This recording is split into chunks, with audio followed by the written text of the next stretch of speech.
100 साल की तपस्या करने के बाद एक नागन को मणि मिलता है, नागमणि मिलता है, और इस नागमणि के मिलने के बाद वो इच्छाधारी हो जाती है, जो जब जिस चीज का चाहे वो भेष बना सकती है और लड़की के रूप में प्रकट हो सकती है। ये लड़की नागिन है, इच्छाधारी नागिन है, जो फिल्मों में देखा होगा आप लोगों ने कि एक नागिन जो है वो इच्छाधारी होकर के लड़की बन करके ये लड़की नागिन है। इसका एक इच्छाधारी नाग भी है जो इसके सामने कभी लड़का बन के प्रकट होता है तो कभी सांप बन के प्रकट होता है। और ये नाग नागिन जो है आपस में प्रेम करते हैं। एक नए प्रजाति के सांप की खोज 2 वैज्ञानिकों ने पश्चिमी चंपारण के जंगलों में की है। मैं हूं एडवोकेट एसके पंकज, एडवोकेट कम जर्नलिस्ट यानी वकील सह पत्रकार एसके पंकज। नमस्कार, जय हिंद।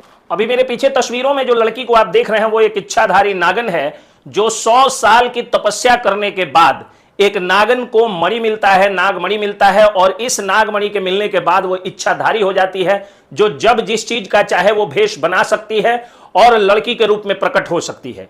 ये लड़की नागिन है, इच्छाधारी नागिन है, जो फिल्मों में देखा होगा आप लोगों ने। जो जानी दुश्मन जो नई वाली फिल्म थी, अक्षय कुमार, सुनील शेट्टी, सोनू निगम, सनी देओल इत्यादि हीरोज के साथ में मल्टी स्टारर फिल्म थी, जिसमें एक लड़की नागिन होती है, एक इच्छाधारी नाग होता है। जो नागन फिल्म जो सुनील दत्त हीरो होते हैं वो भी मल्टी स्टारर फिल्म होती है।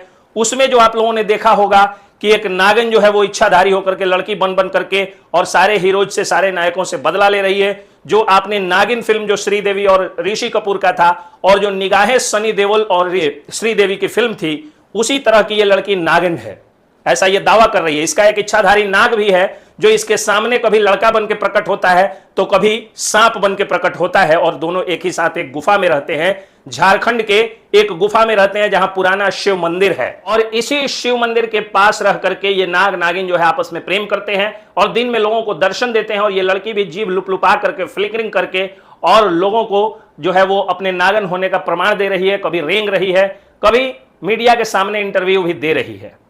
अब आप जरा सोचिए कि जो नागिन फिल्म, निगाहें फिल्म दिखाई गई हैं, उसमें आईने के सामने आने के बाद भूत नहीं दिखाई देता है, और आईने के सामने आने के बाद में नागिन जो है वो सही में नागिन दिखाई देने लगती है, इच्छाधारी होने के बावजूद। क्या 100 वर्ष तपस्या करने के बाद सच में नागमणि प्राप्त होता है, जिसके बाद ये सांप जो है वो इच्छाधारी हो जाते हैं? तो ये सारी चीजें अंधविश्वास है, फिल्मी बात है, बकवास है।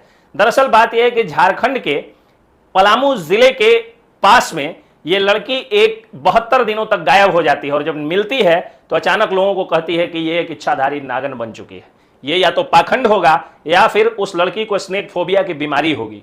मीडिया भी इसे तुल दे रहा है, लेकिन आपके सामने तथ्य और तर्क रखना जरूरी था कि ऐसा कुछ नहीं होता है। न तो सांप दूध पीता है, न तो सांप आंख में फोटो खींचता है, न सांप एकदम मंद बुद्धि जीव है, मांसाहारी जीव है, और नाग नागिन इच्छाधारी होने की कहानी एकदम बकवास है, और नागमणि जैसा कुछ नहीं होता है।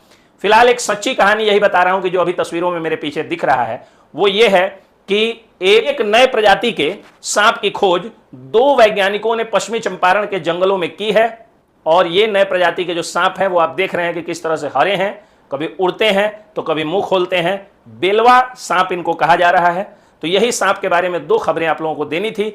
मैं हूं एडवोकेट एसके पंकज, एडवोकेट कम जर्नलिस्ट यानी वकील सह पत्रकार एसके पंकज। नमस्कार, जय हिंद, जय बिहार।